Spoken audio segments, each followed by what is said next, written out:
addicted to 'em. Assalamualaikum warahmatullahi wabarakatuh. Perkenalkan, nama saya Indah Salsa Pagita dari kelas PBS 6A dengan NIM 185231061. Nah, di sini saya akan mereview sebuah jurnal artikel ilmiah yang bereputasi internasional. Nah, jurnal di sini tuh masih ada berkaitannya dengan mata kuliah Good Governance Business Syariah. Nah, di sini saya akan mereview sebuah jurnal yang dituliskan atau dikutip oleh Ayu Widyastuti dan Mulyani Mulan dengan judul Good Governance Business Syariah terhadap Islamic City Financial Performance Index Bank Umum Syariah. Nah, di sini tercantum agregatnya yaitu Jurnal Ekonomi dan Bisnis Vol 1 nomor 1 Maret tahun 2017. Nah, kemudian PISSN-nya 25495658, nah, EISS-nya 25497243. Nah, kemudian diterima tanggal 3 Januari 2017, direvisi tanggal 7 Februari 2017, dan disetujui tanggal 25 Februari 2017. Di sini tercantum abstraknya.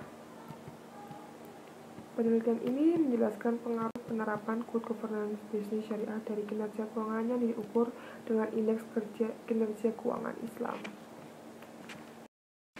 Langsung dilanjut pendahuluan ya. Di sini dijelaskan mengenai perkembangan perbankan syariah yang cukup pesat dari tahun ke tahun.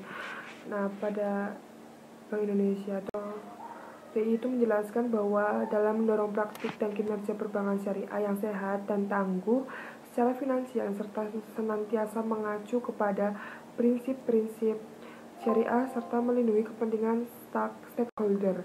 Nah, maka bank syariah diharapkan untuk melaksanakan prinsip-prinsip Good Corporate Governance atau GCG, yaitu berupa transparansi, akuntabilitas, tanggung jawab, profesional, dan kewajaran yang harus memenuhi prinsip syariah atau syariah compliance. Menurut Algot and Lewis, permasalahan governance dalam perbankan syariah itu ternyata berbeda dengan konvensional. Nah, di sini dijelaskan bahwa bank syariah memiliki kewajiban untuk mematuhi prinsip-prinsip syariah atau syariah compliance. Nah, untuk itu Bank Indonesia itu juga menyampaikan bahwa penerapan prinsip syariah dapat dibangun dengan penerapan dengan cara yaitu Good Governance Business Syariah yang telah diatur dalam pedoman umum yang diterbitkan oleh Komite Nasional Kebijakan Governance atau KNKG pada tahun 2011. Di sini juga disampaikan bahwa pelaksanaan bank syariah tidak hanya dapat dilaksanakan dengan prinsip syariah, namun juga dengan ketentuan-ketentuan syariah. Nah, bank syariah juga menerbitkan pelaksanaan GCG, Bank Umum Syariah dan Unit Usaha Syariah pada Peraturan Bank Indonesia dengan nomor 11/33/PBI tahun 2009 dan SEBI nomor 12/13/DPBS tanggal 30 April 2010.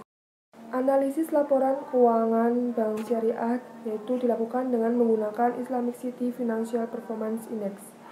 Nah, indeks ini memberikan manfaat untuk membantu stakeholder yaitu deposan, pemegang saham, badan keagamaan, pemerintah, dan lain-lain, yaitu untuk mengevaluasi kinerja lembaga keuangan Islam. Nah, dalam pengukuran kinerja dalam Bank Umum Syariah, ini menurut Septianita, yaitu menggunakan Islamic City Financial Performance Index yang memiliki beberapa indikator. Profit sharing ratio, zakat performance ratio, kemudian ada equitable distribution ratio, directors employees welfare ratio, Islamic investments versus non-Islamic investment, Islamic income versus non-Islamic income.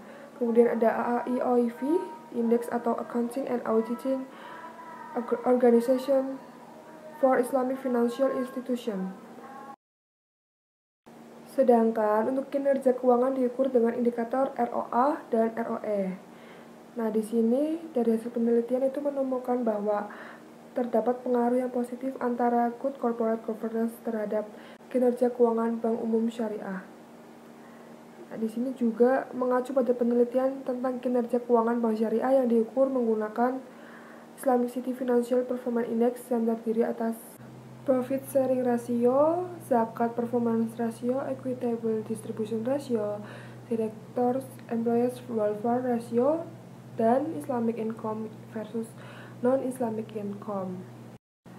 Kemudian untuk penelitian lainnya yang sudah dilakukan, yaitu yang menunjukkan Islamic City Financial Performance Index yang dengan 5 rasio tadi itu diterapkan pada Bank Umum Syariah, khususnya pada Bank Muamalat Indonesia, Bank Syariah Mandiri, Bank Syariah Mega Indonesia, Bank BRI Syariah, dan Bank Syariah Bukopin pada tahun 2009 sampai 2013.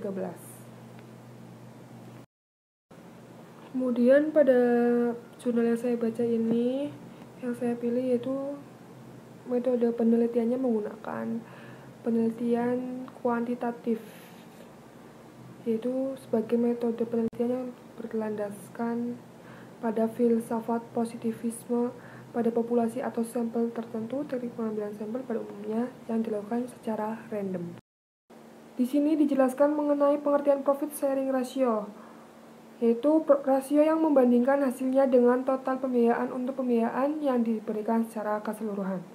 Nah, untuk profit sharing ratio ini rumusnya yaitu mudharabah ditambah musyarakah dibagi total financing. Kemudian ada zakat performance ratio, yaitu rasio yang mengukur seberapa banyak zakat yang dikeluarkan oleh bank bila dibandingkan dengan aktiva bersih yang dimilikinya. Nah, aktiva bersih ini adalah nilai bersih atau total aset yang dikurangi total kewajiban. Nah, rumusnya yaitu zakat dibagi net asset. Kemudian ada equitable distribution ratio. Nah, di sini yaitu rasio yang mengukur seberapa besar persentase pendapatan yang didistribusikan ke berbagai pemangku kepentingan, yaitu seperti dari jumlah uang yang dihabiskan untuk card dan sumbangan, biaya karyawan, dan lain-lainnya.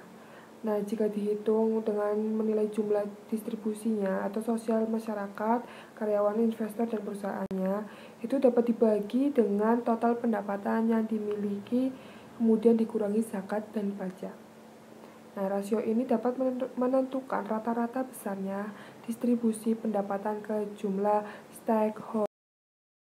Kemudian ada Islamic income versus non-Islamic income, yaitu di mana rasio yang membandingkan total pendapatan yang diperoleh Islam Bank secara keseluruhan atau halal dan non-halal. Nah, di sini yaitu yang dinilai yang dihasilkan adalah ukuran dari aspek halalnya dan sukses pelaksanaan prinsip-prinsip dasar bank syariah yang bebas dari unsur-unsur riba.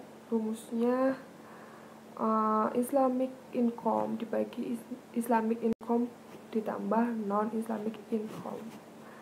Nah, berdasarkan pedoman penerapan Good Governance Bisnis Syariah, yaitu oleh KNKG, variabel penerapan GGBS oleh Bank Syariah di Indonesia terdiri dari 45 indikator. Nah,